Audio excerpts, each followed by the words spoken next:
ফুটবলের ময়দান থেকে আপনি রাজনীতিতে আসলেন, তো এই বিষয়টা, এই সিদ্ধান্তটা নেওয়ার পিছনে কারণটা কি ছিল যে আপনি রাজনীতিতে আসবেন? 1990 সালে যখন স্বৈরাচার এরশাদের পতন হয় এবং এরশাদের পতনের জন্য আমাদের দেশনেত্রী বেগম খালেদা জিয়া তিনি দীর্ঘ 9 বছর যেভাবে আন্দোলন করেছেন, সংগ্রাম করেছেন এদেশের সাধারণ মানুষদেরকে সাথে নিয়ে, সেই আন্দোলনের পরে যখন বাংলাদেশ স্বৈরাচার এরশাদ মুক্ত হয়েছিল, তখন 1991 সালে যখন জাতীয় নির্বাচন হলো, তো সেই জাতীয় নির্বাচনে যখন বাংলাদেশ জাতীয়তাবাদী দল বিএনপি ক্ষমতায় আসলো এবং এদেশের সাধারণ মানুষের ভোটে এবং সবচেয়ে জনপ্রিয় দল হিসেবে বাংলাদেশ জাতীয়তাবাদী দল সরকার গঠন করলো। গঠন করার পরে যে প্রথম যে বিজয় মিছিল, তখন আমি অনেক ছোট, আমার এখনো মনে আছে যে হাফ প্যান্ট পরে একটা সেন্ডু গেঞ্জি পরে যে সব বড় ভাইদের সাথে এলাকার এই রূপনগরী এখানে তাদের সাথে যে মানে উৎসবের যে একটি রং বা একটি যে উৎসবমুখর পরিবেশের মাধ্যমে যে বিএনপি বিজয়ী হয়েছে, তখন তো আসলে আমি বিএনপিও বুঝি না বা অন্য কোনো ইয়েও বুঝি না, বাট তখন দেখেছি যে প্রত্যেকটা মানুষের যে মানে ভালো লাগা বাংলাদেশ জাতীয়তাবাদী দল বিএনপির প্রতি, সেই ছোটবেলা থেকে ওই বিজয় মিছিলের পরেই মানে বিএনপির প্রতি এবং পরবর্তীতে যখন শহীদ রাষ্ট্রপতি জিয়াউর রহমানের তার যে আদর্শিক যে রাজনীতি বাংলাদেশের মানুষের জন্য, সব কিছু যখন শুনলাম, বুঝলাম এবং আমাদের প্রিয় নেত্রী দেশনেত্রী বেগম খালেদা জিয়া যেভাবে সকলকে নিয়ে দলমত নির্বিশেষে বাংলাদেশের মানুষের জন্য, বাংলাদেশের গণতন্ত্রের জন্য এবং গণতন্ত্র প্রতিষ্ঠার জন্য তিনি যেভাবে 91 সালে তার যে মানে রাষ্ট্র পরিচালনার দায়িত্বভার গ্রহণের পরে যেভাবে মানুষদেরকে নিয়ে তিনি কাজ করা শুরু করলেন, ওইখান থেকেই আসলে বাংলাদেশ জাতীয়তাবাদী দল বিএনপির প্রতি আমার একটি দুর্বলতা, একটি ভালো লাগা কাজ করেছে। তো এই তখন থেকে আসলে একটি স্বপ্ন বা একটি বুনন বলেন, সেটি আমার ভিতরে ছিল যে আমি যেহেতু খেলোয়াড় হিসেবে নিজেকে প্রতিষ্ঠিত করতে চেয়েছি তখন, তো খেলাধুলার পাশাপাশি বাট এই যে দীর্ঘ পথ চলা খেলার, সেই খেলার ভিতরে বিএনপির প্রতি যতই বিএনপির সম্পর্কে শুনেছি, জেনেছি, বুঝেছি, ততই এই দলের প্রতি একটি দুর্বলতা, একটি ভালো লাগা কাজ করতেছিল। তো দীর্ঘ এই পথ চলার ভিতরেই একটি মনের ভিতরে একটি অজানা বাসনা ছিল যে খেলাধুলা ছেড়ে দেওয়ার পরে হয়তো বা, যেহেতু খেলাধুলাটাও তো একটি পাবলিক রিলেটেড একটি বিষয়, যে বাংলাদেশের মানুষের জন্য একটি ভালো কিছু উপহার দিতে পারলে খেলার মাধ্যমে সেটি বাংলাদেশের মানুষ যেভাবে উজ্জীবিত হয়, উৎসাহিত হয় বা একটি উৎসবমুখর পরিবেশ তৈরি হয়,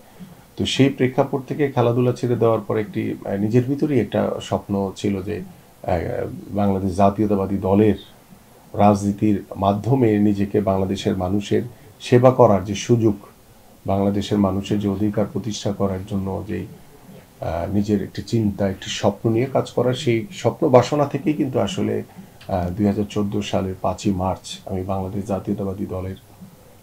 চেয়ারপারসন দেশনেত্রী বেগম খালেদা জিয়ার হাতে ফুল দিয়ে বাংলাদেশ জাতীয়তাবাদী দলের একজন কর্মী হিসেবে যোগদান করেছিলাম। আপনার গল্পটা তো সুদীর্ঘ, হঠাৎ করে আপনি এসেই রাজনীতিতে জয়েন, আপনি চড়াই উতরাই অনেক কিছু দেখেছেন, আপনি জেলও কেটেছেন, আপনার হাতে হাত করা দেখে অনেকের মনে এখনো সেই ছবিটা অনেকের কাছে যন্ত্রণা, অনেকের কাছে মানে এটা নিষ্ঠুর ভালো লাগাও কাজ করেছে, দুইটা সাইডে ছিল। তো আপনি অনেকবারই বলছিলেন যে এই সুদীর্ঘ পথ চলায় ফুটবল মাঠে তো আপনি চরম উত্থান দেখেছেন, পতন সবই দেখেছেন, রাজনীতির ময়দানে যে চড়াই উতরায় আপনি যে জেল খেটেছেন, রিমান্ডে নিয়ে অত্যাচারিত হয়েছেন, সেটা গল্প অনেকেই জানে, কিন্তু এই জিনিসটা আরও বেশি জানা উচিত, কারণ আপনারা রাজনীতিতে যে পরিশ্রম করেছেন, হঠাৎ করে আপনি আমিনুল তৈরি হননি, রাজনীতির মাঠের আমিনুল। যদি সেই প্রসঙ্গটা একটু বলতেন। আমার শুরুটা তো মহামাডান দিয়ে, এটা আপনারা সকলেই জানেন, এবং এখানে আমাদের সাব্বির ভাই থেকে শুরু করে কায়সার ভাই, কারণ ভাই এবং তখনকার তৎকালীন গোলাম সারোয়ার টিপু ভাই ছিলেন কোচ, এবং তখন যারা মানে গোলকিপার হিসেবে কাজ করেছিলেন পনির ভাই, আমাদের লাহুল আবদুল্লাহ সহ, ওই যে শুরুটা যেভাবে আসলে আমি আমাদের বড় ভাইদের সহযোগিতার মাধ্যমে বাংলাদেশের ফুটবলের একটি অবদান রাখার যে একটি সুযোগ আমি পেয়েছিলাম, তো সেই থেকে কিন্তু ফুটবলটাকে আমি এনজয় করেছিলাম মানে প্রতিটি মুহূর্তেই। হয়তো আপনি যেটি বললেন যে আসলে কখনো ভালো খেলেছি, কখনো হয়তো বা একটি বাজে গোল রিসিভ করেছি, আপস অ্যান্ড ডাউন থাকবেই, বাট সর্বোপরি চেষ্টা করেছি যে বাংলাদেশের জন্য, দেশের মানুষের জন্য ভালো কিছু সুনাম বয়ে আনা। তো সেই সুনাম বয়ে আনার জন্য কিন্তু যেটি একজন খেলোয়াড়ের জন্য সবচেয়ে গুরুত্বপূর্ণ, যে প্রত্যেকটি মুহূর্তই এনজয় করা, ভালো কিছু করা। তো সেই এনজয়মেন্ট থেকে কিন্তু যখন প্লেইং লাইফে এনজয় করেছি, রাজনীতির মাঠে এসে যখন যোগদান করেছি 5ই মার্চ 2014 সালে, সেই ডে ওয়ান থেকে কিন্তু রাজনীতিটাকেও আমি এনজয় করার চেষ্টা করেছি। প্রত্যেকটি দলের কর্মসূচি, প্রত্যেকটি দলের যে নির্দেশনা রয়েছে আমাদের প্রতি, প্রত্যেকটি কার্যক্রমের জন্য যেইভাবে, কারণ আপনারা জানেন যে গত 17 বছর এই স্বৈরাচার ফ্যাসিস্ট সরকার যেভাবে বাংলাদেশের মানুষের উপরে জুলুম করেছে, নির্যাতন করেছে, নিপীড়ন করেছে, আমাদের বিরুদ্ধে যেভাবে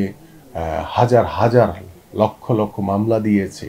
এবং আমাদের প্রায় 60 লক্ষ নেতাকর্মীদের উপরে মিথ্যা গায়েবী মামলা হয়েছে, আমাদের দেশনেত্রী বেগম খালেদা জিয়ার নামে মিথ্যা মামলা দিয়েছে, আমাদের বিএনপির ভারপ্রাপ্ত চেয়ারম্যান জনাব তারেক রহমানের নামে মিথ্যা মামলা দিয়েছে। সব কিছু মিলিয়ে বাংলাদেশের মানুষের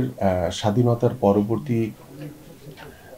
গণতান্ত্রিক বাংলাদেশ বা বাংলাদেশে একটি সুস্থ ধারা রাজনৈতিক পরিবেশে যে স্বপ্ন বাংলাদেশের মানুষ দেখেছিল, বা যখন 90-এর স্বৈরাচার মুক্ত হয়েছিল, যে স্বপ্নটা আবার নতুনভাবে দেশনেত্রী বেগম খালেদা জিয়া দেখিয়েছিলেন, কিন্তু সেই স্বপ্নটাকে টোটালটাই ধূলিসাৎ করে দিয়েছে গত 17 বছরের স্বৈরাচার শেখ হাসিনার সরকার। কারণ আমি যখন রাজনীতিতে যোগদান করেছি, তখন কিন্তু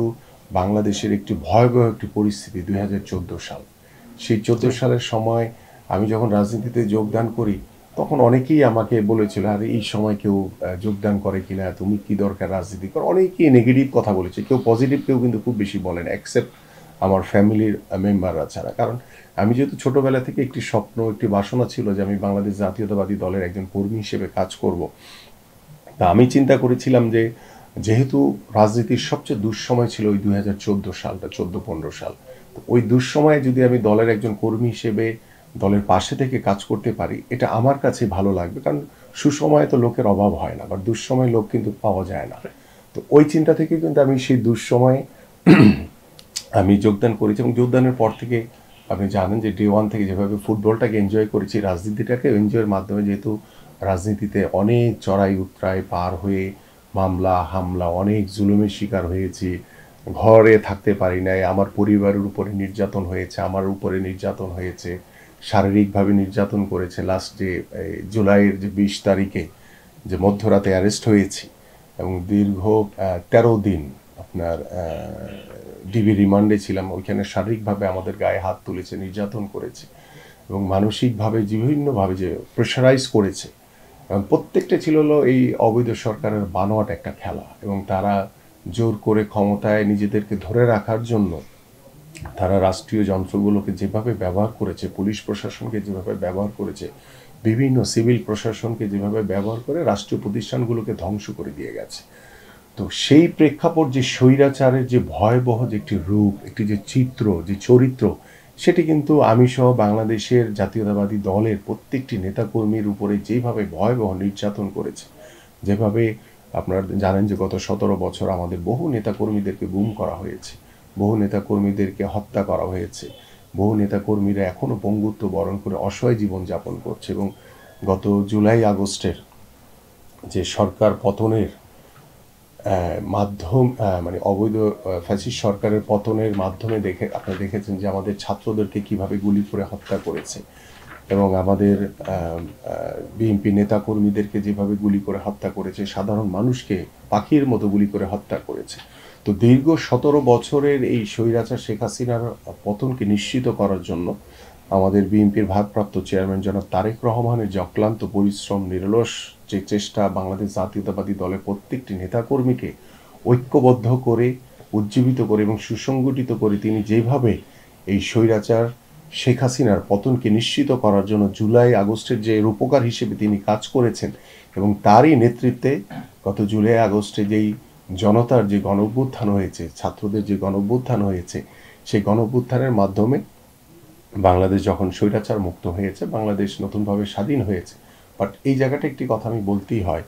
যে আমরা হয়তো বা স্বৈরাচার মুক্ত হয়েছি, বাট পরিপূর্ণভাবে এখন পর্যন্ত স্বৈরাচার মুক্ত হতে পারেনি। কারণ এখনও বিভিন্ন রাষ্ট্রীয় প্রতিষ্ঠান, বিভিন্ন আপনাদের যারা গণমাধ্যমে যারা আওয়ামী লীগের দোসর ছিল, তারা এখনও বহাল তবিয়তে বসে আছে, এবং রাষ্ট্রীয় প্রতিষ্ঠানগুলোতে এখনও আপনার আওয়ামী লীগের যে প্রেতাত্মারা তারা বসে বিভিন্ন ষড়যন্ত্র করছে, যার কারণে এই অন্তর্বর্তীকালীন সরকারের কাছে আমরা বারবারই আহ্বান করছি যে আপনারা একটি নির্বাচিত সরকারই পারে, বাংলাদেশের সকল রাষ্ট্রীয় প্রতিষ্ঠানগুলোকে সংস্কার করে বাংলাদেশে যারা আওয়ামী লীগের বা স্বৈরাচারের প্রেতাত্মারা বিভিন্ন জায়গায় বসে আছে তাদেরকে অপসারণের মাধ্যমে, নির্মূলের মাধ্যমে এবং তাদেরকে আইনের আওতায় এনে তাদের বিচার করা একমাত্র পারে সেটা হচ্ছে নির্বাচিত একটি সরকার। এবং যার কারণে আমরা বারবার বলছি যে আপনার যৌক্তিক যে সংস্কারগুলো প্রয়োজন সেই যৌক্তিক সংস্কারগুলো করে আপনার দ্রুত নির্বাচন দিলে, যখন নির্বাচিত সরকার জনগণের ভোটে একটি নির্বাচিত অবাধ সুষ্ঠু নির্বাচনের মাধ্যমে নির্বাচিত সরকার আসবে, তখন বাংলাদেশের টোটাল প্রেক্ষাপটটাই কিন্তু চেঞ্জ হয়ে যাবে। এবং আমি বিশ্বাস করি যে বাংলাদেশে মানুষ ভবিষ্যতে আর কখনোই কোনো স্বৈরাচারের জন্ম হোক সেটা কখনো দেখতে চায় না।